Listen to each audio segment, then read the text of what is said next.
আসসালামু আলাইকুম রহমতুল্লাহি ওয়া বারাকাতুহু। বিসমিল্লাহ নার্সারির পক্ষ থেকে আন্তরিক শুভেচ্ছা অভিনন্দন। তো সম্মানিত ভাইরা, যারা বেদানা বাগান করছেন তাদের উদ্দেশ্যে আমার এই ভিডিও। আপনারা দেখতে পাচ্ছেন আমার সামনে একটা শুকানো একটা বেদানা গাছ পড়ে আছে।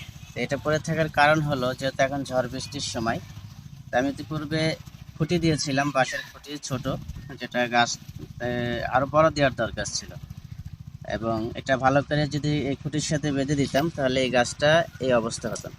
তো এই জন্য যারা এই ধরনের বাগান করছেন, বেদানার বাগান, তারা অবশ্যই যেহেতু এখন ঝড় বৃষ্টির সময়, এখন ঝড় হবে, বৃষ্টি হবে, বাতাস হবে, মানে গাছকে যদি ভালো রাখতে হয়, সুস্থ রাখতে হয়, তাহলে এই গাছের গোড়ায় অবশ্যই আপনাকে শক্ত মজবুত একটা খুঁটি দিতে হবে, দিয়ে ওই খুঁটিতে ভালো করে এই গাছগুলোকে বেঁধে দিতে হবে। তা না হলে দেখতে পাচ্ছেন যে এখন ঝড় বৃষ্টির কারণে এই গাছগুলো এভাবে ভেঙে যাবে, ভেঙে নষ্ট হয়ে যাবে।